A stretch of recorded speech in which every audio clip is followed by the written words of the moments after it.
ये लोग उपलब्धि गिना रहे हैं। 4 साल पहले जनता जो गिर गिर के जो मर रहा था, उस समय विधायक जी कहाँ थे? उस समय आंख में नहीं था उनका, लोग रहा था कि अरे मानपुर और लालगंज के बीच में जो सड़क बनना था वो क्यों नहीं बनवा रहे थे? काम हम करेंगे, पेड़ हम लगाएंगे, आम क्या आप खाइएगा? आपको गुठली खाना पड़ेगा। आप अवधेयवादी की बात मत कीजिए। आपको खाली इंदिरा आवास दे देने से और शौचालय दे देने से महिलाएं के किसी दिशा में विकास नहीं हुई है। आप जाके देखिए हर गली पगडंडियों में कि अगर प्रशासनिक अनुमंडल हम नहीं दिलाते हैं तो फिर हम वोट मांगने नहीं आएंगे। आपकी आवाज को सुनने आ रही है प्रभात खबर इलेक्शन एक्सप्रेस। देखते रहिए प्रभात खबर इलेक्शन एक्सप्रेस।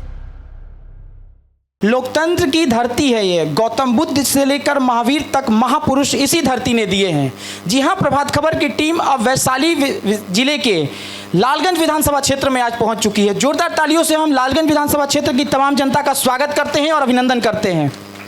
हम बता दें कि प्रभात खबर की टीम 243 विधानसभा क्षेत्रों में भ्रमण के लिए निकली है, जहां जनता का मिजाज हम जानेंगे और बिहार की सियासत के नब्ज को टटोलते हुए हम हर एक मुद्दे को, जनता के मुद्दों को उठाते हुए उनके जनप्रतिनिधि से सवाल और जवाब करेंगे। तो आप सभी का हम स्वागत करते हैं, अभिनंदन करते हैं। आप सब हमारे कार्यक्रम में आए और आज के इस कार्यक्रम को आप लोगों की मदद से ही हम सफल बना सकते हैं। तो सबसे पहले हम आज हमारे साथ जो भी मेहमान आज मौजूद हैं उनका हम एक एक करके आपको परिचय दे दें। हमारे साथ घनश्याम जी हैं जो बीजेपी का पक्ष रखेंगे। हमारे साथ पीके चौधरी साहब हैं जो आरजेडी का पक्ष रखेंगे। आशुतोष कुमार दीपू जी हैं जो जनसुराज का पक्ष रखेंगे और माले का पक्ष रखने के लिए प्रेमा देवी जी हमारे साथ मौजूद हैं। तो हमारे तमाम मेहमानों के लिए एक जोरदार ताली बजा दें और ताकि हम आगे कार्यक्रम की शुरुआत कर सकें। सबसे पहले हम एक एक करके तमाम नेताओं से ये जानने का प्रयास करेंगे कि आने वाले विधानसभा चुनाव में जो तकरीबन 2 महीने बाद शुरू होने वाला है, उसमें लालगंज के डेवलपमेंट का मॉडल क्या होगा और विधानसभा चुनाव में जब उनकी पार्टी जाएगी तो किन किन मुद्दों को लेकर वो आने वाले विधानसभा चुनाव में जनता के पास पहुंचेगी। तो सबसे पहले हम पीके चौधरी साहब आपके पास चलते हैं। बहुत बहुत धन्यवाद। प्रभात खबर ने आज लालगंज में जन समस्याओं के सवाल पर वार्ता के लिए आपने रखा है, इसके लिए आपको स्वागत, बधाई। मैं डॉक्टर पीके चौधरी, प्रदेश अध्यक्ष राष्ट्रीय जनता दल आपदा प्रबंधन प्रकोष्ठ और प्रदेश अध्यक्ष राष्ट्रीय वैश्य महासभा बिहार। अब आप किस इशू पर जानना चाहते हैं आप बताएं। हम जनता के बीच चलेंगे, एक एक करके आप लोग अपना अपना रोड मैप रख दें कि लालगंज में आप क्या ऐसा करेंगे कि जनता आप पे भरोसा कर सके। लालगंज और पूरे बिहार में हालात बहुत ही खराब है, चाहे शासनिक स्तर पर हो, प्रशासनिक स्तर पर हो या इस विधानसभा क्षेत्र के सभी गली। आप लालगंज शहर बगल में है, नगर परिषद है और मुझे लगता है कि आज़ादी के पहले यहाँ नगर पालिका का निर्माण हुआ 1867 में। 1867 में नगर पालिका का गठन होने के बाद भी यह लालगंज अनुमंडल नहीं बन सका। ये सबसे बड़ा लालगंज की जनता का यह डिमांड रहा है, लेकिन आज तक 20 साल के सुशासन में भी यह पूरा नहीं हो सका। यह पहला सवाल है। दूसरा, लालगंज में प्रखंड मुख्यालय है। रेपुरा से मेन मुख्य सड़क होते हुए सारे पदाधिकारी प्रखंड तक जाते हैं, लेकिन उस सड़क का हालत बिल्कुल जर्जर है। यहाँ भी उपस्थित सारे लोग देख रहे होंगे उस सड़क का कि हालात क्या है। यहाँ शब्द इस इलाके का ही नहीं बल्कि और दूसरे प्रखंड के भी लोग आते हैं।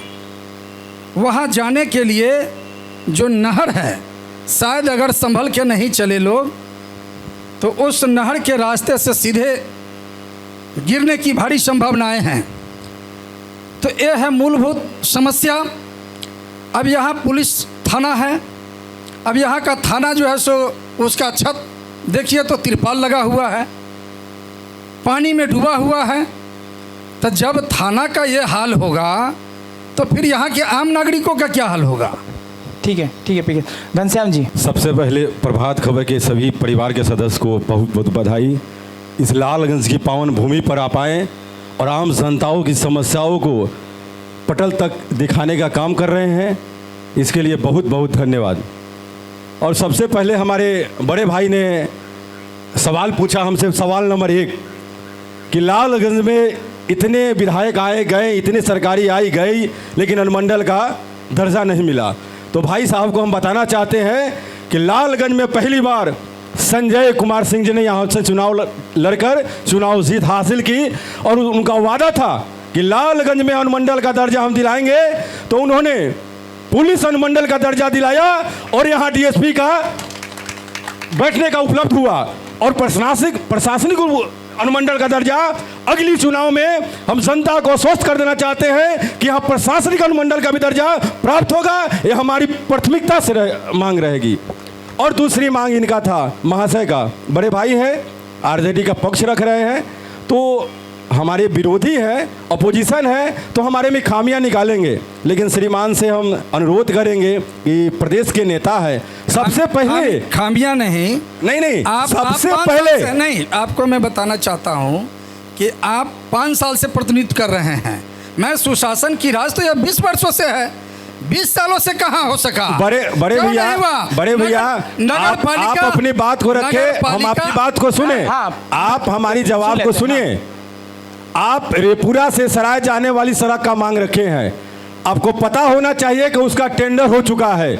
रेपुरा से सराय जाने वाली सड़क का टेंडर हो चुका है। जनता विकास देखना चाहती है ना, टेंडर से मतलब थोड़ी होता है। अरे पहले प्रक्रिया होती है भैया, उसके बाद प्रक्रिया के बाद ही काम होती है। जनता 20 सालों से आपका विकास देख रहा है, लेकिन हमारी विकास, हमारे आदरणीय संजय कुमार सिंह जी का विकास 5 साल में दिखेगा और दिख रहा है। ठीक है, आशुतोष जी के पास चलते हैं। वो भी टेंडर हो चुका है। बहुत बहुत धन्यवाद। आप सभी को मेरा प्रणाम। मैं आशुतोष कुमार दीपू, अध्यक्ष जिला परिषद वैशाली, और अपनी बात जनसुराज की बात आप लोगों के बीच रखने आया हूं। तो जैसे कि पिछले 35 सालों से हमने आरजेडी की भी सरकार देखी और एनडीए गठबंधन की भी सरकार देखी, और लालगंज विधानसभा की जब बात होती है तो सिर्फ लालगंज पर ही क्यों फोकस किया जाता है? लालगंज विधानसभा में भगवानपुर प्रखंड भी है जिसमें 21 पंचायत है, और लालगंज प्रखंड में भी 21 पंचायत है। तो मैं आप लोगों से यही जानना चाहता हूं कि जब लालगंज विधानसभा की बात होती है तो सिर्फ लालगंज की विकास की बात क्यों होती है? क्यों भगवानपुर प्रखंड को सौतेला व्यवहार किया जाता है? और रही बात विकास की, तो पिछले 15 साल हम लोगों ने आरजेडी की भी सरकार देखी और 15 साल एनडीए गठबंधन की भी, लगभग 18 साल एनडीए गठबंधन की भी सरकार देखी। तो कहीं से आप लालगंज विधानसभा क्षेत्र में कहीं भी कोई भी उद्योग आपने लगाने का काम नहीं किया जिससे हम नौजवान बेरोजगार लोगों को काम मिल सके। दूसरी बात, कहीं से आपने उन महिलाओं के लिए कोई ऐसा काम नहीं किया जो आत्मनिर्भर बन सके। तीसरी बात, आपने जब हमारे नेता प्रशांत किशोर जी ने जब घोषणा किया था कि मैं 2000 रुपया प्रति वृद्ध महिला को दूंगा, उसके बाद आरजेडी ने भी उस बात की घोषणा की, और उसके बाद 1100 रुपया के लिए आपकी सरकार ने भी घोषणा की। तो सारा जो घोषणा हमारे जो प्रशांत किशोर जी पहले कर चुके हैं 5 घोषणा, उसी 5 घोषणा का अनुसरण अब आप लोग भी कर रहे हैं। और रही बात आरजेडी की बात, तो हमारे प्रशांत किशोर जी ने बोला था कि मेरी सरकार बनते ही मैं दारू चालू करवा दूंगा। वो किस लिए बोले कि लगभग 2000 करोड़ जो वार्षिक आय होती थी सरकार को, वो अब पॉकेट में जाता है। इससे पहले एक जो दारू का जो पैसा जाता था, जिसको हम लोग आरसीपी टैक्स कहते थे, सभी लोग जानते हैं। आरसीपी सिंह तो आप ही के पार्टी में हैं। पहले बता देते हैं, अभी जिसको पहले आरसीपी टैक्स कहते थे, वो अब उधर न जाके, चूँकि सरकार को वो पैसा एक जो टाइमिंग होता था उस हिसाब से उनको मिल नहीं रहा था। लेकिन अब जो 2000 करोड़ की जो क्षति हो रही है, हाँ, 2000 की सरकार को क्षति हो रही है, वो 2000 करोड़ सरकार के खाते में जाए, जिससे नौजवान और जो हमारी सरकार ने ये भी कहा है कि 15 साल तक के बच्चा का जब तक ले सरकारी स्कूल में पढ़ाई का सुदृढ़ व्यवस्था नहीं होगा उसको प्राइवेट स्कूल में दाखिला दिया जाएगा।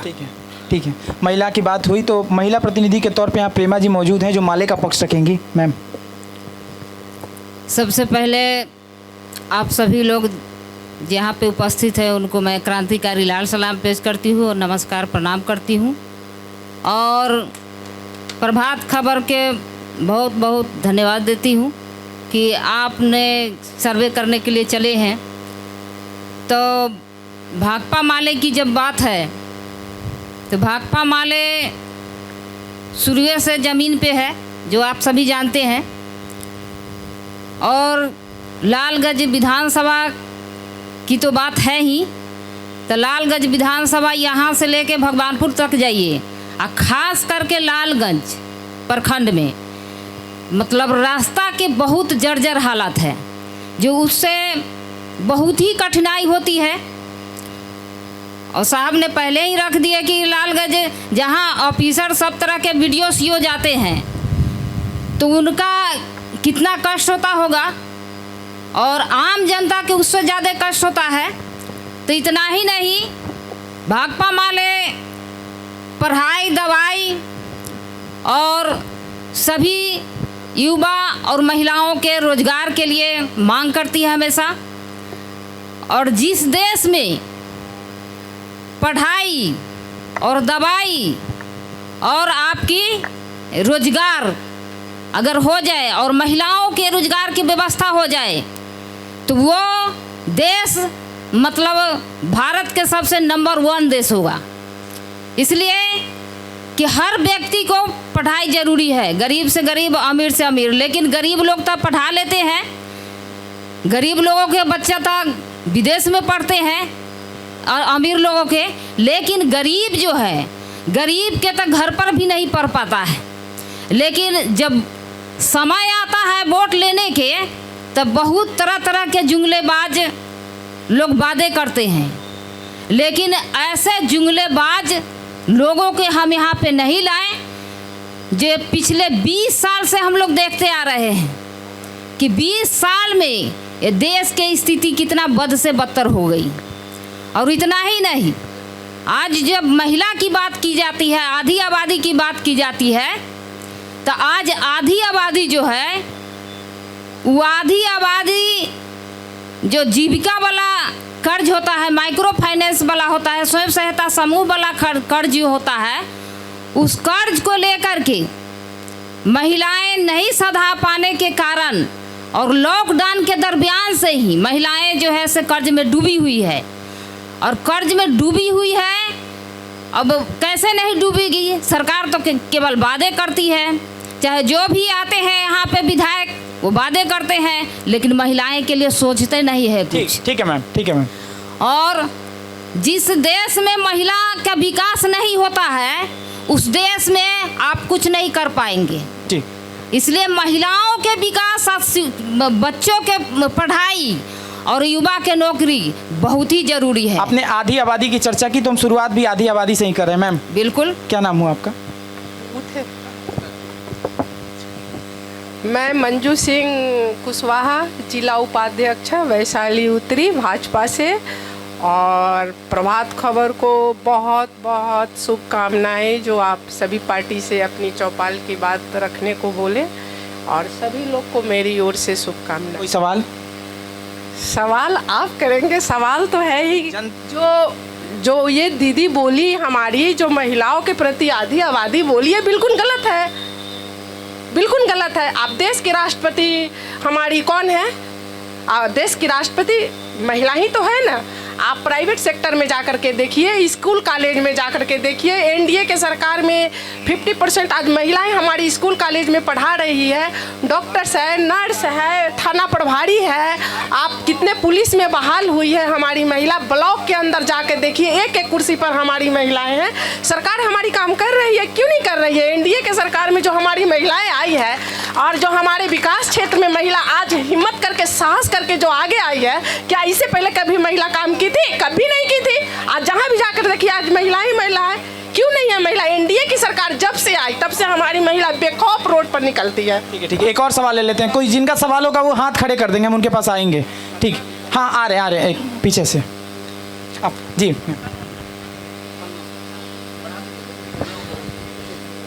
सबसे पहले मैं प्रभात खबर के आप सभी भाइयों को धन्यवाद करती हूँ कि आपने सुनने का मौका दिया और सभी लोगों को बोलने का। और जो हमारी बहन बोली है कि महिलाओं को आरक्षण नहीं मिला, तो मैं सबसे पहले बता दूं कि हमारे सरकार में सिर्फ और सिर्फ महिलाओं के बारे में सोचा गया।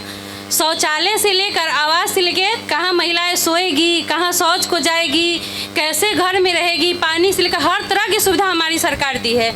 यहाँ तक कि प्रधानमंत्री आवास योजना जो हो गया वो भी खासकर महिलाएं के नाम पर दे रही है। इसलिए दे रही है ताकि पुरुष लोग कभी कभी होता है ना कि अपना घर बेच दे, कुछ भी बेच दे। और देख लीजिए आज जगह जगह जो अभी हमारी बड़ी बहन बताई कि हमारे लालगंज में ही देख लीजिए इतनी जगह हर पोस्ट में महिलाएं हैं। आज हर एक घर की महिलाएं टीचर है, हर एक महिलाएं नर्स है, हर जगह की महिलाएं लड़कियां बिहार पुलिस में जा रही है। कितना अच्छा लगता है। कहीं कहीं जाइए चौक चौराहे पे देखिए लड़कियां जब जाती है स्कूल साइकिल से तो कितना अच्छा लगता है। आज से 15 साल 20 साल पहले के राज में बताइए कभी ऐसा हुआ था? तो महिलाएं के लिए मेरी सरकार बहुत अच्छा काम कर रही है और इसके लिए मैं सरकार को बहुत बहुत धन्यवाद देती हूँ कि हमारी मोदी सरकार बहुत सोचती है हमारी महिलाओं के लिए। ठीक है, एक और सवाल ले लेते हैं, फिर एक एक करके जवाब ले लेंगे। जी खड़े हो जाइए। मानवर आपने आधी आबादी की बात की है, तो मैं ये बता दूं कि नीतीश कुमार की सरकार ने पूरे बिहार में शोषितों वंचितों दलितों को आधी आबादी के तहत सवाल उपलब्धि नहीं गिनाना है। उपलब्धि गिनाने के लिए वहाँ मौजूद देने का काम किया हमारी सरकार। रोजगार आपकी सरकार नहीं, आपका सवाल। मेरा कोई सवाल नहीं है। ले गजबे है। ठीक है, उठिए। नहीं जवाब देने के लिए वहाँ नेताजी लोग मौजूद हैं। आज का जो कार्यक्रम है प्रभात खबर के तरफ से आपने हमको मौका दिया, आपको बहुत बहुत हार्दिक शुभकामना। मुझे ये कहना है कि क्या रोड बनाना ही विकास है? क्या यही विकास है? और ग्रामीण क्षेत्रों में हर वार्ड में जाइएगा, घूमिएगा तो बहुत सारी समस्याएं हैं। एक दूसरे कि आप प्रशासनिक क्षेत्र में चले जाइए, ब्लॉक में चले जाइए, हॉस्पिटल में चले जाइए, क्या वहाँ भ्रष्टाचार नहीं है? आप गहन अध्ययन कीजिए, क्या भ्रष्टाचार नहीं है? अरे मेरी आवाज़ कौन सुने? आप विधायक बनते हैं किस लिए? आप जनता से वोट क्यों लेते हैं? मेरी आवाज़ सुनो।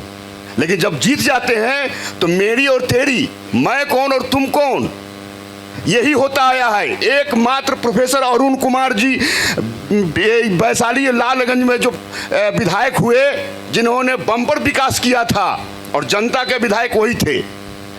विधायक का मतलब है कि हर कस्बा में जा करके लोगों का समस्या सुने, लेकिन कमाने से छुट्टी नहीं है। अभी और प्रश्न है, आएंगे फिर आएंगे। यहाँ अभी और छोटा यहाँ के विद्यालयों में अभी आप जैसे मीडिया वाले लोग पूछ रहे हैं हेडमास्टर साहब से कि राष्ट्रपति कौन है, तो उनको पता नहीं है। हमको तो विधायक जी का नाम भी नहीं बताया कई लोगों ने यहाँ पे। नहीं बताया राष्ट्रपति कौन है ये पता नहीं है। टीचर को टीचर बहाल हो गए, कैसे हो गए जी? बायां हाथ टूटा हुआ है, दाहिना का प्लास्टर हो गया, पेट फट गया, पेट में कैंची छूट गई। ये समस्या नहीं है। ये समस्या कौन समाधान करेगा? आप नहीं कर सकते तो पद छोड़िए और हटिए। ठीक है, हम जवाब ले लेते हैं। नहीं ठीक है, प्रश्न आपका बहुत है, प्रश्न हम लेंगे, एक एक करके जवाब ले लेते हैं। पहले बीजेपी और फिर आरजेडी के पास चलेंगे कि महिला को लेकर सवाल हुआ था। महिलाओं ने कहा कि बहुत विकास हुआ है पिछले 20 साल में बिहार में। एक एक करके जवाब लेते हैं। पहले घनश्याम जी।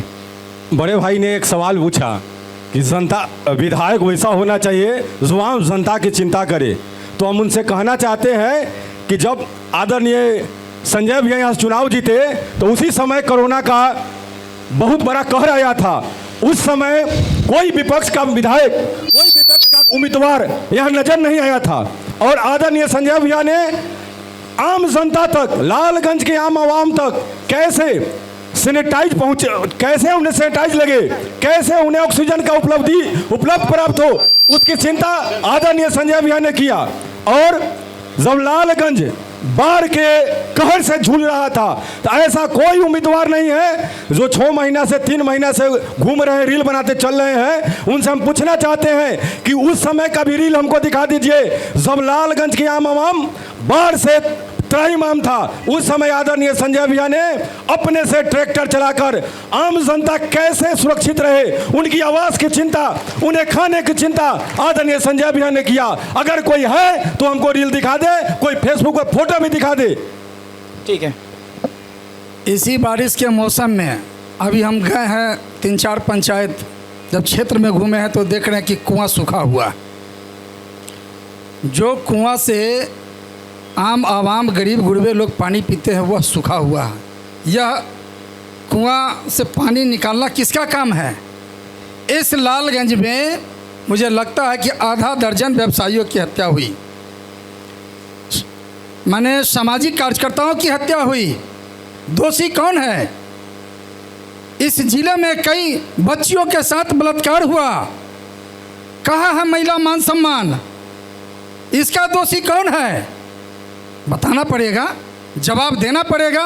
जनता पूछती है इसी भगवानपुर प्रखंड में कि विधायक जी सड़क टूटा हुआ है। विधायक जी ने कहा कि मुझे वोट मत देना लेकिन हल्ला मत करो। आप लोग भी वीडियो देखने का काम किए होंगे। इसी विधानसभा क्षेत्र का भगवानपुर प्रखंड है और इसी विधानसभा क्षेत्र का वह सड़क है जो सड़क पूरा पानी से तब्दील था। और आम जन जब गए तो उनसे पूछा, जब सवाल किया तो विधायक ने इस तरह से स्वर, जिस जनता ने आपको वोट दे करके अपना जनप्रतिनिधि बनाया हो और आप उस पर गुस्सा का इजहार करते हैं, क्या यही न्याय है? यही सुशासन है? इसलिए अभी यहाँ पर देख लीजिए भैया पुस्तकालय है। दो सवाल है भैया सबसे पहले भैया से आग्रह करेंगे, एक सवाल पूछे, उनका जवाब मिलेगा। अभी पीके भैया ने बताया कि विधायक जी से जब लोगों ने सवाल किया कि इस रोड का क्या हाल होगा, आप ऐसे करते हैं वैसे करते हैं, तो हमारे माननीय विधायक जी ने अपशब्द का उच्चारण किया, गाली दिया अपने जनता को। यही विकास है। और जिस जनता से हम वोट लेते हैं, उनका पैर पकड़ते हैं, उनका आशीर्वाद लेते हैं, उसको हम माँ बहन करेंगे, क्या यही विकास है? घनश्याम जी से जवाब ले लेते हैं। आदरणीय दीपू भाई हमारे दोस्त हैं, बड़े भाई भी हैं, और जिन माननीय का ही बात कर रहे हैं, आज इस मुकाम पर पहुँचे हैं, ये अपने आत्मा से बचाए कि आदरणीय संजय भैया का ही सहयोग उसमें था। बिल्कुल। कि आज मैं ये बात भरी मन से ये कबूल कर रहा हूँ कि हमको जिला परिषद अध्यक्ष बनाने में हमारे पूरे वैशाली जिला के जितने भी माननीय हैं सभी लोग का सहयोग रहा है और संजय भैया का भी सहयोग रहा है। मैं इस मन से मानता हूं, लेकिन इसका मतलब ये नहीं है कि आप गलत करें तो मैं विरोध न करूं। सही। चलिए, इनका सवाल, भगवानपुर में पानी का समस्या, उस पानी की समस्या में मैं खुद वहाँ था, आप वीडियो देख सकते हैं। आदरणीय संजय भैया ने वहाँ पंप का उपलब्ध कराया। संगीता जी जो चेयरमैन है हाजीपुर की, उनसे आग्रह कर उनसे विनती कर वहाँ से टैंकर का उपलब्ध कराया। और हमको एक हमारे पार्टी के उपाध्यक्ष है धुरजटी जी को भेजा गया कि जाके वहाँ का पानी का समस्या देखिए और निकलवा दीजिए। हमने 1 घंटा खड़ा होकर सारी पानी का समस्या निदान कर दिया। उसके बाद आदरणीय संजय भैया वहाँ आते हैं, जनता से हाल चाल लेते हैं, जनता उनको बहुत धन्यवाद भी देती है। उसके बाद हम लोग स्टेशन की तरफ जाते हैं, वहाँ चाय पीकर जब आते हैं कि षड्यंत्र के तहत कुछ अपराधी किस्म के लोग जो आरजेडी के गुंडे हैं अभद्र व्यवहार हमारे माननीय विधायक जी के साथ करते हैं, तो उनको करारा जवाब मेरे और माननीय विधायक जी के द्वारा दिया गया। ऐसे अपराधियों के साथ ऐसा ही व्यवहार होगा और उनके साथ गाली का व्यवहार नहीं हुआ है। और ठीक है नहीं, हमारे भैया भी पूछे थे एक सवाल, हमारे भैया भी एक सवाल पूछे थे। भैया आपका सवाल क्या था? ठीक है, अब जनता के पास चलते हैं, एक सवाल कर लेते हैं। हाँ पूछिए, क्या पूछ रहे थे? खड़े हो जाइए, नहीं खड़े हो जाइए, माइक हम लेके, आप उधर देखिए, बस सवाल कीजिए। मैं पवन देव यादव, और भाजपा के जो पैनल से जो मंच पे बैठे हुए जवाब देने के लिए, हम इस कार्यक्रम के शुरुआत में जो सवाल उठा था अनुमंडल का मुद्दा, आपने उसके जवाब के बदले में जो जवाब दिया है, जो सवाल के बदले में जो जवाब आपने दिया है, उसमें आपने कहा कि एसडीपीओ कार्यालय खुल गया, मतलब पुलिस का अनुमंडलीय कार्यालय लालगंज में खुला है। इसको आप उपलब्धि के रूप में देखते हैं। आपको नहीं पता है या हो सके ध्यान में नहीं रहा होगा, पीएचडी का कार्यालय अनुमंडलीय स्तरीय बहुत पहले से है। जल संसाधन का प्रमंडलीय कार्यालय लालगंज में बहुत पहले से है। बिजली विभाग का अनुमंडल कार्यालय वो भी वर्षों से है। तो अनुमंडल का दर्जा वो अलग मामला है, उसको इससे आप जोड़कर नहीं दिखा सकते कि अनुमंडल का मुद्दा खत्म हो गया इस जगह पर। यह मुद्दा बरकरार है, वर्षों से मांग है, यह मुद्दा बरकरार है। दूसरी बात है सड़क का बात, जब पीके चौधरी जी जब मुद्दा उठाया कि रास्ता जर्जर है प्रखंड कार्यालय का, आपने सराय का रास्ता दिखाना शुरू किया। वो पहले भी ठीक था, वो तो रघुवंश बाबू के समय भी, उस समय भी उसका नवनिर्माण हुआ था और अच्छी सड़क थी शुरू से ही। जो जर्जर हालात में वो पूरे 5 साल जर्जर रह गया। प्रखंड से लेकर पुलिस तक बिना कमीशन खोरी का कोई काम नहीं हो रहा है, लूट मचा हुआ है। अरे इस लालगंज में तो आपके ही समय में ना वीडियो को विजिलेंस डिपार्टमेंट ने पकड़ कर एक दाग लगाने का काम किया है। तो ये एक बड़ा सवाल है कि करप्शन डोर टू डोर हर ऑफिस में बना हुआ है और अनुमंडल का मांग है और आगे भी रहेगा और यहाँ फेल साबित हुए हैं। और गुंडागर्दी की बात जहाँ तक करते हैं तो सोशल मीडिया पर वायरल है आपके विधायक जी का गुंडागर्दी। सवाल करेगा तो उसको गाली गलौज करिएगा। अरे सवाल पूछना मौलिक अधिकार था, अगर कहीं चूक हो रही थी, लोगों ने सवाल किया, आप गाली गलौज कर रहे हैं। जन सुराज जी के जो प्रतिनिधि के रूप में जो जवाब दे रहे हैं, अब महात्मा गांधी जी की आत्मा को मत मारिए। उनका सपना था कि शराबबंदी देश में लागू हो। वो शराबबंदी को मतलब उनका कहना था कि जो शराब है वो एक बीमारी है, वो वेश्यावृत्ति से भी घटिया चीज़ है। तो उनकी आत्मा को मत मारिए। उनकी तस्वीर लगाकर आप वोट मांगते हैं, कहते हैं कि शराबबंदी चालू होनी चाहिए। इस पर अपने नेताओं को ये विचार करने के लिए। तो एक सवाल और ले लेते हैं, मैम कुछ पूछना चाह रही। जनता सवाल ये पूछना चाह रही है कि सड़कें तो बन गई हैं, लेकिन यहाँ जो लालगंज के आसपास जितनी भी नाला बने हुए हैं वो बजाते हैं। पिछले गर्मी में हमने देखा कि डेंगू का प्रकोप बढ़ गया था, फॉगिंग करने की घोषणा की गई थी, लेकिन एक दिन मात्र फॉगिंग किया गया, वो बीच सड़क पे, किसी के घर के पास नहीं गया। आज भी कचरा वाला गाड़ी जो आता है वो सिर्फ मेन रोड में जाता है, लेकिन टैक्स सारी जनता देती है, उसको हर गली मोहल्ले में जाना है। इस बात को एपवा ने कई बार उठाया, लेकिन उस पर कोई सुनवाई नहीं दिया गया। तो मैं यह भी पूछना चाहती हूँ कि क्या सरकार का काम केवल टैक्स चुकाना है? क्या सरकार अपने अधिकार की बात नहीं कर सकती है? क्या हमसे केवल वोट के समय ही भेंट किया जाता है? बीच में क्यों नहीं कोई भी नेता, चाहे वह हमारे नगर परिषद से संबंधित हो या हमारे विधायक हो या सांसद हो, कोई हमसे मिलने नहीं आता है? आखिर क्यों? बिल्कुल बिल्कुल जायज सवाल है और सभी सवालों का एक एक पार्टियों से जवाब लेंगे, क्योंकि सब पे आरोप है कि चुनाव के वक्त आप लोग दीदी का सवाल जायज है। जब आप जनता का प्रतिनिधि है तो उनसे उनका दुख दर्द बांटने का आपका अधिकार है, उनका दुख दर्द के लिए खोजेंगे। लेकिन ये नगर परिषद के चेयरमैन का कमियां हैं, क्यों नहीं ऐसा किया जाता है? और उनके प्रति, अगर उनके प्रति कोई आम जनता पिटीशन देती है तो उन पर कार्रवाई होगी। कोई भी अपराधी को बख्शा नहीं जाएगा, चाहे वो कोई भी हो। 5-5 हत्या हो गई इस लालगंज में। किसी भी घटना में कोई अगर अपराधी पकड़ा गया हो तो एक का उदाहरण दे दीजिए। कोई भी अपराधी नहीं बचा हुआ भैया, वो देख लीजिए। और अपराध की आप बात कर रहे हैं तो आपके समय में जिस आप पार्टी के प्रदेश अध्यक्ष है, वहीं उसी पार्टी में जब बीबी विश्वास की पत्नी चंपा विश्वास एक दलित आईपीएस थी, उसके साथ 2 वर्षों तक लगातार सामूहिक बलात्कार किया गया और वो लालू आवास पे उसका प्रवास होता था। और वहीं से आईपीएस जो है एफआईआर के लिए तरस जाता था, उसका एफआईआर लेने वाला कोई नहीं था। आज के राज में, नीतीश कुमार की राज में ऐसा कोई अपराधी नहीं है जिसे बख्शा जाएगा। जनता जानना चाहती है, देखिए यहाँ जो अपराध हुआ उसमें अपराधी पकड़े गए कि नहीं? आज भ्रष्टाचार हम बताते हैं, सुनिए, हम बताते हैं कि देखिए भैया मुजफ्फरपुर की बात करते हैं। घनश्याम भाई, सवाल घनश्याम भाई, मुजफ्फरपुर की बात कर रहे हैं भैया मुजफ्फरपुर की बात करते हैं। एक मुहर्रम के जुलूस थी, तुरंत 1 महीना पहले हुआ था, वह यादव भाई का हत्या हुआ, निर्मम हत्या हुआ। आप लोग का जुबान नहीं खुला क्योंकि आपका वोट बैंक की बात थी। आप वोट बैंक का उसका आवाज नहीं उठाए। आज भगवानपुर में ठीक है। आज भगवानपुर में आज भगवत ध्वजा उतार दिया गया, आपका आवाज नहीं खुला।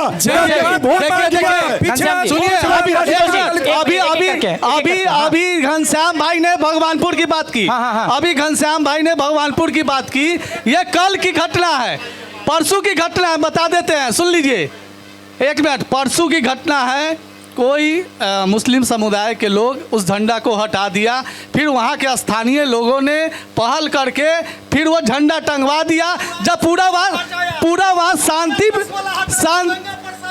व्यवस्था जब कायम हो गई, जब वहाँ पूरा शांति व्यवस्था कायम हो गई, तब हमारे माननीय विधायक जी वहाँ जाकर सांप्रदायिक की बात करते हुए, एक निवेदन की बात करते हुए फिर से उस मामला को तूल देने का काम दीपू किया। भैया, आपके सवाल का आप आदरणीय बड़े भाई हैं, हमारे दोस्त भी हैं, तो आपकी सवाल को हम सहजतापूर्वक जवाब देते हैं। आप कहते हैं कि वहाँ किसी मुसलमान के द्वारा उतार दिया गया है, किसी नहीं, वहाँ चिन्हित मुसलमान है जो झंडा उतारता है, जो हिंदू आस्था के साथ खिलवाड़ करता है, उसके ऊपर कार्रवाई भी हो गई। नहीं, उसके बाद फेसबुक पर भैया स्टेटस लगा जाता है कि 15 मिनट तक पुलिस हटा दो। क्या 15 मिनट में पुलिस हटाने के हिंदुस्तान में बात नहीं चलेगा? हिंदुस्तान में ऐसी बात नहीं चलेगा। ठीक है, हम एक छोटा सा आग्रह करेंगे सभी लोगों से। हम प्रभात खबर की टीम हिंदुस्तान में झंडा उतारा जा रहा है। एक छोटा सा अनुरोध है, एक छोटा सा अनुरोध है, चौधरी जी, हिंदू और मुसलमान एक छोटा सा अनुरोध है हमारा आप सबसे हाथ जोड़कर निवेदन है कि हम लालगंज के जमीनी मुद्दों पर बात करें। हम हिंदू मुसलमान सिख ईसाई से हटकर जो लालगंज की समस्या है, चाहे वो जर्जर सड़क व्यवस्था हो, मैम ने नाली का बात किया, नाली की साफ सफाई, उस पे जवाब नहीं है, उस पे हम जवाब लेना चाहेंगे। हमारे आदरणीय बड़े भाई ने सवाल उठाया, तो उसमें हम क्यों नहीं जवाब दे भाई? ठीक है क्यों? अपने वोट बैंक के लिए हम जालीदार टोपी पहन ले? हमारे आदरणीय विधायक ऐसा कभी स्वीकार नहीं करेंगे। सवाल और जवाब आप ही दिए। जालीदार टोपी नहीं पहनेंगे। ठीक है। एक सवाल आपने भी किया, जवाब आप ही दिए। आशुतोष जी, एक सवाल आ रहा है, हाँ पूछिए, खड़ी होइए। मैं प्रभात खबर चौपाल में आप सभी का स्वागत करता हूं और पूरे मीडिया टीम का भी मैं हार्दिक अभिनंदन करता हूं। और जो मंच पर हमारे सभी दल के प्रतिनिधि भाई बैठे हैं, वो थोड़ी सी परिपक्वता लाएंगे तो बहुत शांतिपूर्वक होगा। आप बलात्कार की बात कीजिएगा तो मैं लाखों में बलात्कार गिना दूंगा 10 साल के शासन में। दूसरी चीज, ये इन्होंने विषय रखा विकास, तो हम घनश्याम जी से पूछना चाहते हैं कि ये 4 साल बीतने के बाद ये ब्लॉक का जो रास्ता है, ये तो कोई अभी नहीं टूटा है, ये तो विगत कई एक वर्षों से टूटा हुआ है। मेरी 1 मिनट बोलने, क्वेश्चन समझ, मेरी उस जगह मकान है, मैं उस रोड से जाता भी नहीं हूँ, इतनी टूटी हुई है। तो टेंडर चुनाव आने के वक्त फिर टेंडर क्यों? दूसरी चीज, पानी का मामला आया, मैं उसके विस्तृत में नहीं जाना चाहता हूं। मेरा प्रश्न है कि आपने सीधे आरोप लगाया कि वह राजद का गुंडा था। मैं भी राजद का प्रदेश महासचिव हूं, मैं भी गुंडा हूं, हम सब लोग राजद वाले गुंडे हैं। और आप शरीफ हैं जो झंडा टंगने पर कहीं अगर मुस्लिम आ गया, कहीं ईसाई आ गया, तो आप वहां पर माहौल गरमाते हैं कि हिंदू मुस्लिम हो। तीसरी चीज, विधायक जी ने भगवानपुर, भाई साहब माफ कीजिएगा, कोई भी जनप्रतिनिधि, मैं उनको अपरिपक्वता होने का दावा करता हूं कि कोई भी जनप्रतिनिधि नहीं कट कीजिए, करिए, गलत बात, इस तरह के शब्द का प्रयोग बिल्कुल नहीं, आप बैठिए, माइक नहीं मिलेगा, नहीं, इस तरह के किसी भी शब्द का प्रभात खबर समर्थन नहीं करता, खंडन नहीं, आप बैठिए, माइक नहीं जाएगी, नहीं। यहाँ महिलाएं बैठी हैं, आप लोग सम्मान की बात करते हैं, आप लोग गाली के शब्द का प्रयोग कर रहे हैं यहाँ पे, नहीं, कोई भी दे रहा हो, नहीं सर, एक सेकंड, हम पाठशाला का दोस्त है, वो पाठशाला का दोस्त है भैया। अगला सवाल लेते हैं, नहीं एक सवाल ले लेते हैं, जवाब दे दे क्या? एक सवाल ले लेते हैं, फिर हम जवाब दे। मेरा सवाल आरजेडी के यहाँ प्रतिनिधि बैठे हुए हैं, उन्होंने कानून व्यवस्था के ऊपर सवाल उठाया। मैं पूछना चाहता हूँ कि शहाबुद्दीन जिंदाबाद के नारा लगाने वाले बिहार में कानून व्यवस्था पर सवाल उठा रहे, ये अपने आप में हास्यास्पद है। दूसरा सवाल हमारे बड़े भाई जिला परिषद के आदरणीय अध्यक्ष दीपू भाई बैठे हुए हैं।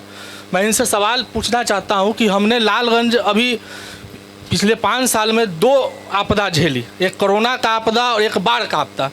और आप आदरणीय जनप्रतिनिधि भी थे, बाद में जिला परिषद के अध्यक्ष भी हुए, और लालगंज में आपने कभी भी किसी भी जनता का सहयोग नहीं किया, जहां तक कि मैंने देखा है। आप आज आए हैं, आपका स्वागत है, लेकिन यही कंटिन्यू पिछले 5 साल में किए रहते तो आज आपको सफाई देने की ज़रूरत नहीं। एक और सवाल ले लेते। आज मेरे भाई बोल रहे हैं कि जिला परिषद के अध्यक्ष, ठीक है, ये हाल फिलहाल में 1.5 साल से जिला परिषद के अध्यक्ष। इनसे पहले ये पूछिए, इन लोग बीजेपी वाले से लोग से पूछिए, ये कितना अच्छा बात बोल के जनता के बीच जाते हैं, वोट लेने के बजाय खूब लेते हैं वोट।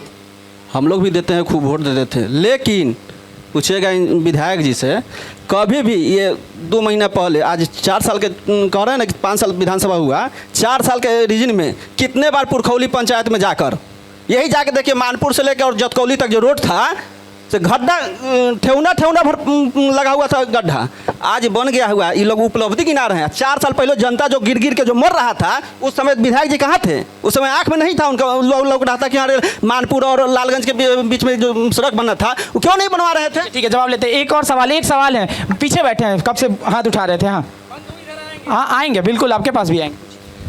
नमस्कार, मेरा नाम पुरुषोत्तम कुमार सिंह है और यहाँ पर बैठे लोगों से मेरा कोई सवाल नहीं है। हम सवाल सिस्टम से और जो शासन है वहाँ पर पहुँचाना चाहते हैं कि कई एक विसंगतियाँ सरकार की योजना में जो है, जैसे कि आप महिलाओं का जो बात चल रहा है, तो ग्रेजुएशन पर 25 से 50,000 जो देने की बात थी फर्स्ट डिवीजन या जो भी उत्तीर्ण होने पर, तो उसमें एक विसंगति हमको कई जगह देखने को मिला कि वहाँ पे आप ग्रेजुएशन पास कर जाते हैं, आपको मार्कशीट मिल जाता है, और जब आप अप्लाई करते हैं पैसे के लिए तो वहाँ से बताया जाता है कि संबंधित कॉलेज को मान्यता नहीं थी, इसलिए आपको पैसा नहीं मिलेगा। तो जब उस कॉलेज को मान्यता नहीं थी तो यूनिवर्सिटी उसका एग्ज़ाम कैसे ले लिया, उसका मार्कशीट कैसे दे दिया? उसके बाद दिव्यांगों के, हम चूँकि दिव्यांग हैं तो इसलिए दिव्यांग के बारे में बोलेंगे। पेंशन के लिए बहुत लंबे समय से 400 पेंशन चल रहा था। पेंशन के लिए सबसे मुख्य मुद्दा था मोबाइल और आधार कार्ड। मोबाइल रखना एकदम कंपलसरी है पेंशन लेने के लिए, क्योंकि आधार और अकाउंट के लिए मोबाइल चाहिए। तो वो तो चूँकि पेंशन बढ़ा करके सरकार ने उस मुद्दा कुछ हटाया है, लेकिन वो भी पर्याप्त मात्रा में नहीं बढ़ाया गया है। तीसरी बात है कि जो दिव्यांगों का जो योजना सरकार दे रही है, तो उसमें जो स्कीम ला देती है कि आप खुद जाके प्रखंड में दौड़िए, आपके पास हर दिव्यांग का डाटा है, आधार कार्ड से आप हर चीज़ लिंक कर रहे हैं, तो उसको मिलने वाली सुविधा जैसे राशन कार्ड में ही है कि दिव्यांगों को अंत्योदय का लाभ देना है, लेकिन आप प्रखंड में जाएंगे तो एमओ साहब कहेंगे कि हमको उसके बारे में कोई जानकारी ही नहीं है। ठीक है, जवाब ले लेते हैं अब एक एक करके तमाम सवालों का। घनश्याम जी, सबसे पहले हमारे बड़े भाई ने कहा था कि मानपुर से जो रोड बनी है वो 4 साल बाद बनी और तुरंत ही उपलब्धियां गिनाने जाएंगे। क्या भाई साहब, काम हम करेंगे, पेड़ हम लगाएंगे, आम क्या आप खाइएगा? आपको गुठली खाना पड़ेगा। आप आम खाने की अपेक्षा नहीं कीजिए। 4 साल के बाद रोड किसने बनाया? रोड आदरणीय विधायक जी ने बनाया। ठीक है, बैठ जाइए। आपकी थी। और एक दूसरी बात, आदरणीय ललन भैया ने कहा कि एक जनप्रतिनिधि होकर झंडा के मामले में जाते हैं, वहाँ उन्माद फैलाते हैं। तो ललन भैया को हम कहना चाहते हैं, जिसे इस देश में रहना हो, जिसे भारत माता की जय वंदे मातरम कहने में परहेज है, जो गाय का मांस खाता है, जो हिंदू धर्म के प्रति आघात करेगा, उसके प्रति प्रतिघात होगा, हर हाल में प्रतिघात होगा। हम नहीं इस तरह के कैमरा के सामने सुन, ठीक है, नहीं ठीक है, कैमरा के सामने कैमरा खराब हो जाएगा। हम मुद्दे से भटक जा रहे हैं। हमें बात करनी है लालगंज के विकास की। हमें बात यहाँ के गड्ढों को कैसे दुरुस्त करें उसकी करनी है। हमें बात यहाँ के डिग्री कॉलेज की करनी है। आप लोग कहाँ के मुद्दे कहाँ लेके जा रहे हैं? आप इधर जब विकास की बात हो रही, सुनिए ना, जब विकास की जब बात हो रही है, बैठिए बैठिए एक सेकंड, एक मिनट थोड़ा सा हमको बोल लेने आशुतोष जी को बोल लेने दीजिए, एक मिनट हमको बोल लेने दीजिए। झंडा नहीं चलेगा। देखिए विकास मुस्लिम और भगवा विकास की जब बात कर रहे हैं, एक सेकंड की जनता विकास की बात करना। हाँ, जब विकास की बात कर रहे हैं, सवाल कीजिए, उसका जवाब घनश्याम भाई, जवाब मिलेगा। घनश्याम भाई, ये लोग क्या जाने? घनश्याम भाई, का पूरा यहाँ विकास की सुनिए घनश्याम भाई, वोट के घनश्याम भाई, यहाँ विकास की बात चल रही है। अभी आपने अपना विकास गिनाया और थोड़ा हम उसको भी थोड़ा सा हम भी बता देते हैं कि ये भाजपा का काम है किसी दूसरे के उपलब्धि को अपना उपलब्धि साबित करना। इसका प्रेजेंट उदाहरण मैं दूंगा, ठीक है, इसका प्रेजेंट उदाहरण मैं दूंगा कि बरसों से सराय बाजार में जो 2 ट्रेन रुकती थी, उस समय स्वर्गीय रामविलास पासवान जी की देन थी कि ग्वालियर एक्सप्रेस और हरियाणाथ एक्सप्रेस रुकती थी, जो कोरोना काल में बंद हो गई थी। उस ट्रेन को चालू कराने के लिए हम लोगों ने सामूहिक प्रयास के माध्यम से मंत्री जी से, पशुपति कुमार पारस जी से लेके, और उस समय रेल मंत्री थे, उनके यहाँ एक बार नहीं दर्जनों बार हम लोगों ने चिट्ठी लिखा। जब वो ट्रेन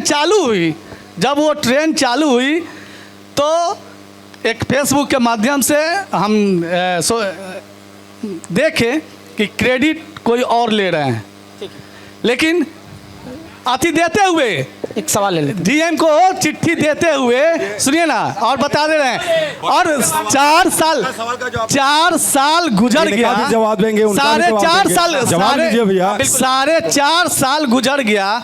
अब जाके जब चुनाव की बारी आई तो आप लोग लॉलीपॉप दिखाते हैं कि इसका टेंडर हो गया और एक बोर्ड लगा देते हैं। देखिए लॉलीपॉप तो जनता को सब पार्टी देती है, आप भी दे रहे हैं कि शराबबंदी खत्म कर देंगे। एकदम नहीं, लॉलीपॉप नहीं है, बिल्कुल सही है। भैया पहले कहते थे कि आरसीपी टैक्स था, भैया का ही कहना है कि आरसीपी टैक्स था, तो उसी टैक्स को एनडीए की सरकार ने वो आरसीपी सिंह को दरकिनार किया और वही आरसीपी सिंह को वो टैक्स के लिए भैया ने स्वीकार किया और उनके अपने पार्टी में शामिल किया कि वो टैक्स आएगा और प्रशांत किशोर जी का झोला भरेगा। ठीक है, अब एक सवाल और ले लेते हैं, पूछिए छोटा सा।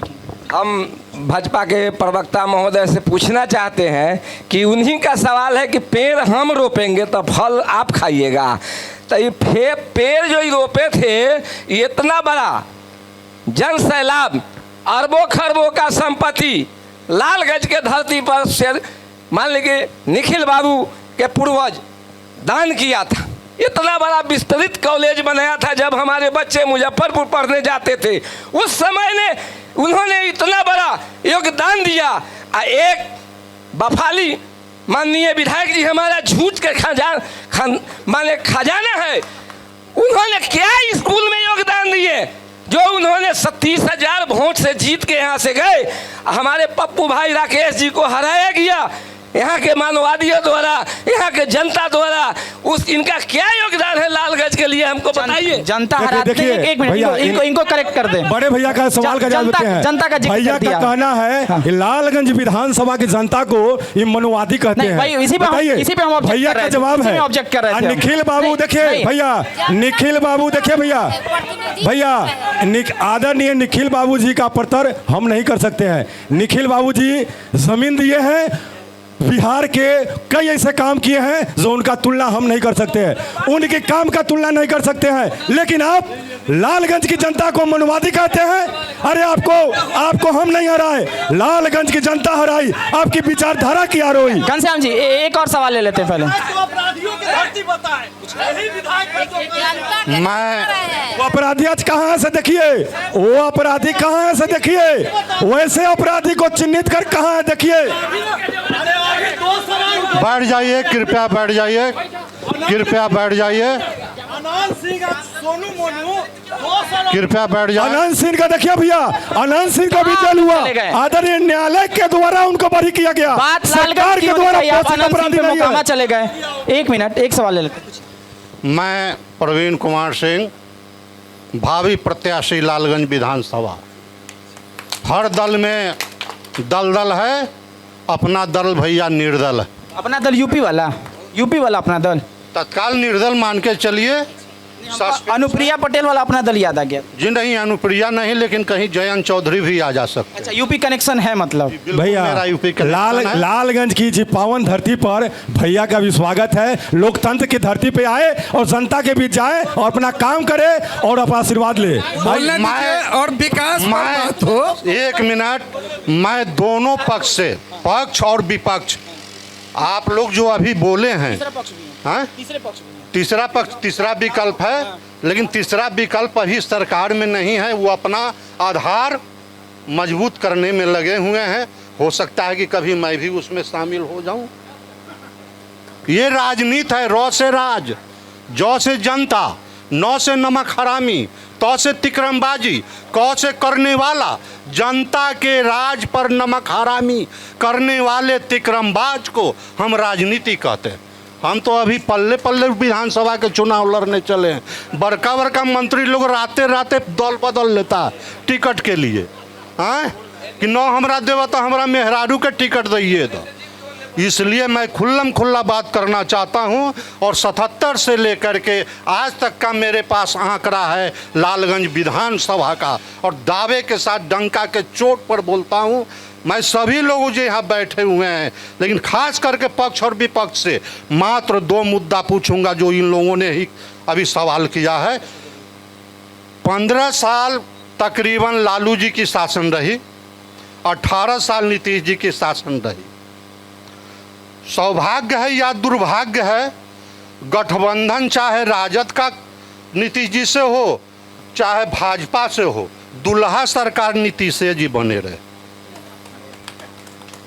जिस गिनीज बुक में ये आने वाले समय में ये रिकॉर्ड होगा कि कौन ऐसा मुख्यमंत्री है जो सबसे ज़्यादा इस्तीफा दिया, तो होगा नीतीश कुमार। और कौन ऐसा मुख्यमंत्री है जो सबसे ज़्यादा शपथ ग्रहण किया, तो नीतीश कुमार। उसी नीतीश बाबू के साथ गठबंधन में जयंत चौधरी भी हैं।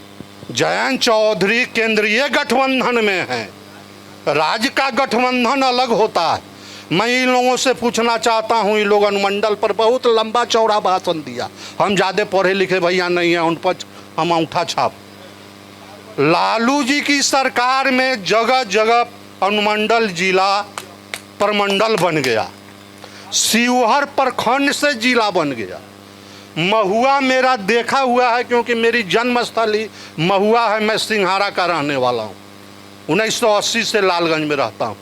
उस समय लालगंज में एक धमक थी जो महुआ में कुछ नहीं था। आज महुआ चमचमा रहा है, नगर या अनुमंडल बन गया, नगर परिषद बन गया। हमारा लालगंज आज तक अनुमंडल नहीं बन पाया दोनों की सरकार में।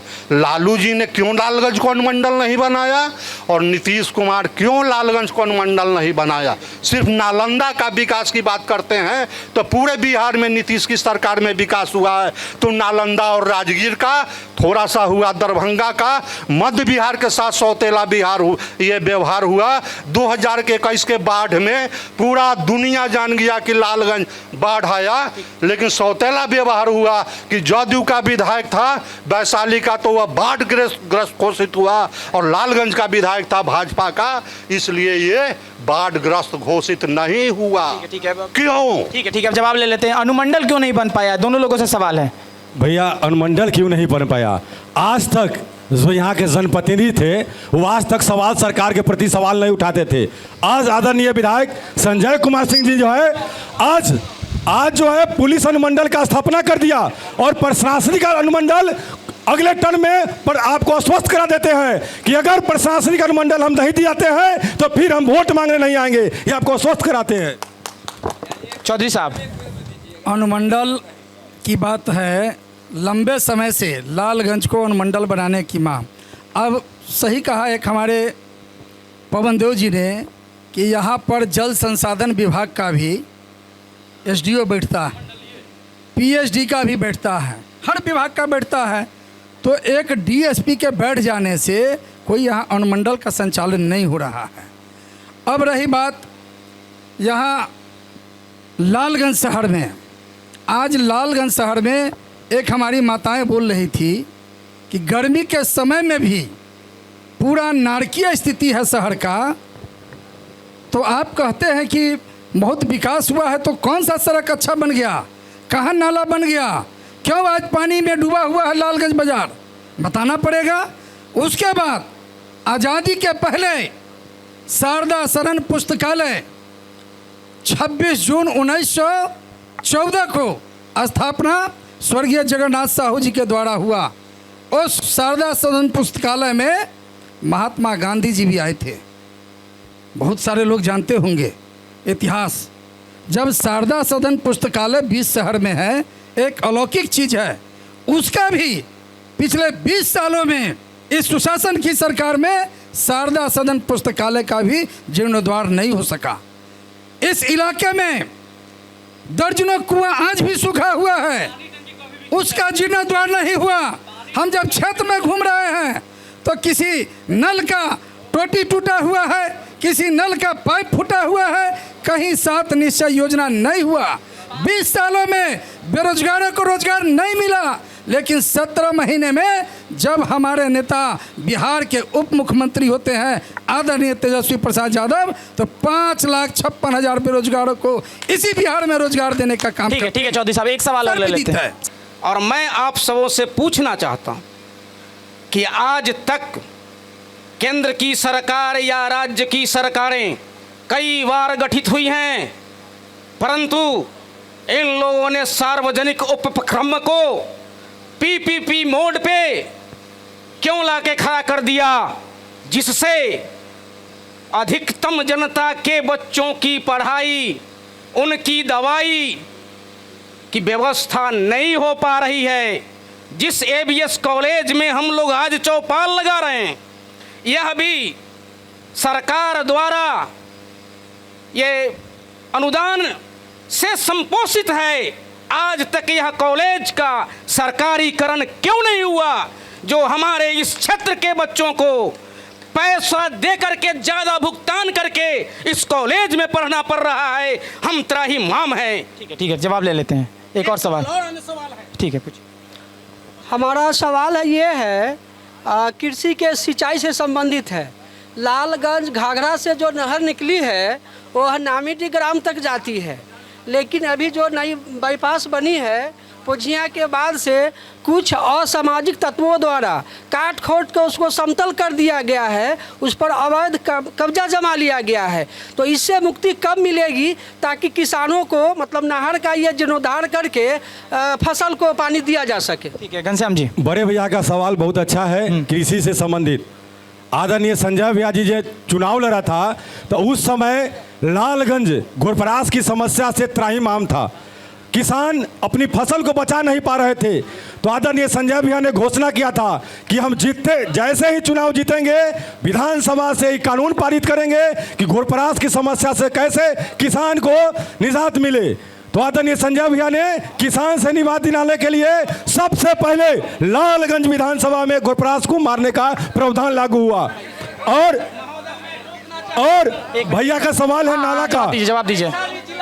नहीं, जो आंदोलन वैशाली जिला के किसानों ने जो आंदोलन चलाया वह पूरे बिहार में विकसित हुआ, और तब जाकर के राज्य की सरकार घोरपरास को मारने के जिम्मा मुखिया के मथे थोप करके वो खाना पूर्ति कर दिया। भैया सबसे पहले आप न्यूज देखिए। विधानसभा में अपनी बातों को मजबूती से रखें और लालगंज की विधानसभा की धरती पर सबसे पहले घोरपरास मारने का कानून अगर कहीं पारित हुआ तो लालगंज की धरती पर। एक और सवाल। भैया मारा गया। आप देखिए आप नजरिया बदलिए देखने का। घनश्याम जी एक सवाल 1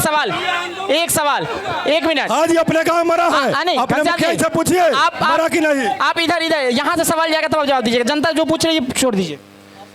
मैं लालगंज जल संरक्षण संघ की ओर से सवाल पूछ रहा हूँ। ये मुख्यमंत्री जी का ड्रीम प्रोजेक्ट था जल नल योजना। 2018 से पूरे बिहार में चल रहा है। 2000 मासिक भी देता है, वो भी कोई चौकट दौड़ते BDO DM DDC पंचायत सब जगह थक गया, आज तक पैसा नहीं मिल रहा है। सर इस समस्या का समाधान बताइए। ठीक है इनकी समस्या का जो समाधान है, इनकी समस्या का शिकायत आदरणीय बड़े भाई संजय कुमार सिंह जी के पास आ चुका है और इसके लिए वो प्रयासरत है। बहुत जल्द इनका जो पैसा है इनके पास खाते में मिल जाएगा, बहुत जल्द।